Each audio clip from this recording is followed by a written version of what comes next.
আজকের দুনিয়ায় যেখানে টাকা ছাড়া এক ঢোক জলও পাওয়া যায় না, আর সব থেকে বড় কথা চাকরি পাওয়া যেখানে বড়সড় একটা উপহাস, সেখানে নিজে চাকরি পেয়ে অন্যদের চাকরির জন্য সম্পূর্ণ বিনামূল্যে প্রস্তুতির দায়িত্ব নিয়েছেন এক যুবক। কে তিনি সব বলবো। এই গুরুত্বপূর্ণ প্রতিবেদন শেষ অবধি দেখুন। আমি দীপেন্দু, দ্য নিউজ বাংলা লাইভে আপনাদের স্বাগত জানাই। সরকারি চাকুরিজীবী সৌরভ দেবনাথ নিজের খরচে 20 জন ছেলের সরকারি চাকরির প্রস্তুতির দায়িত্ব নিয়েছেন। 2022 সালে কাজে যুক্ত হন সৌরভ, কিন্তু আশেপাশের এলাকার ছেলেদের উন্মাদনা দেখে তাদেরকে পুলিশের পরীক্ষার জন্য প্রস্তুত করা শুরু করেন তিনি। সকালে মাঠে দৌড়াতে গিয়ে 1-2 করে ছাত্র হতে শুরু করে সৌরভ দেবনাথের। বর্তমানে সংখ্যাটা 20 জনে দাঁড়িয়েছে। শুধু তাই নয়, একদম বিনামূল্যে মক পরীক্ষার আয়োজন করে থাকেন তিনি।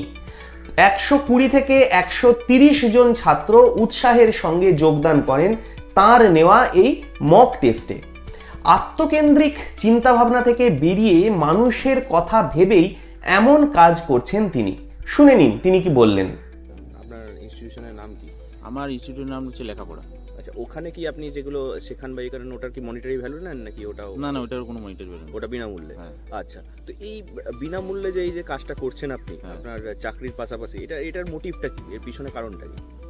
কারণ কিছুই নেই। কারণ হচ্ছে যে একটা যদি ইনস্টিটিউট যেমন এখন মোটামুটি 50,000, 60,000, 1 লাখ এরকম ফিস নেয়, তো সেখানে দাঁড়িয়ে যদি আমি সমাজের পাশে দাঁড়াতে পারি এবং সে একটা ফ্যামিলি যদি কোনো একটা ছেলে যদি চাকরি পায় এবং এসে যখন সে বলে যে দাদা আমি তোমার জন্য চাকরিটা পেলাম, এটার আনন্দটা ওই 1 লাখ টাকা বা 50,000 থেকে অনেক গুণ বেশি।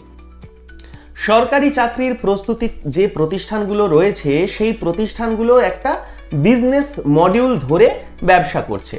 40 থেকে 50,000 টাকা সাধারণ বাড়ির ছেলেদের জন্য বেশ অনেকটাই বেশি, এবং তা জোগাড় করা সম্ভব নয় কোনো মতেই। নিজের জীবন থেকে এই কথাটা বুঝতে পেরেছিলেন সৌরভ, যে কারণেই নিজে যখন চাকরি পান তারপরে তখন বদ্ধপরিকর হয়ে চেষ্টা করতে থাকেন যে অন্যান্যদের কিভাবে তিনি রেডি করবেন। অন্যান্য প্রতিষ্ঠানের মতো সৌরভ দেবনাথের লেখাপড়া ইনস্টিটিউটে খরচ করতে হবে না হাজার হাজার টাকা, শুধুমাত্র প্রয়োজন অনুশাসন নিয়ে উপস্থিতি।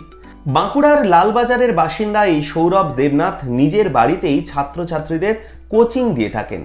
প্রান্তিক জেলা বাঁকুড়ার ছেলেরা শারীরিকভাবে পরিশ্রম করতে পারে, বাধা হয়ে দাঁড়ায় তাদের আর্থিক সচ্ছলতার দিকটা। ফিজিক্যাল ফিটনেস, মাঠে গিয়ে দৌড়ানো, সব কিছু ভোরবেলা থেকে উঠে তারা প্র্যাকটিস করলেও সামান্য অনুশীলনের অভাবে লিখিত পরীক্ষায় আশানুরূপ ফল করতে ব্যর্থ হন সেখানকার ছেলেরা। সেই সমস্ত ছাত্রদের তৈরি করছেন সৌরভ। নিজের প্রস্তুতির সময় যাদেরকে মাঠে প্র্যাকটিস করতে দেখতেন, সেই সব ছেলেদের, সেই সব বন্ধু এবং ভাইদের নিজের লেখাপড়া ছত্রছায়ায় আনতে চেষ্টা করছেন তিনি।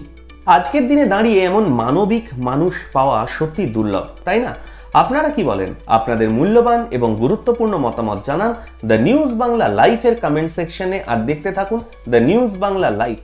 দুর্নীতি রাজনীতির বাইরে এই ধরনের সব খবর জানতে চোখ রাখুন কেবলমাত্র দ্য নিউজ বাংলা লাইভে।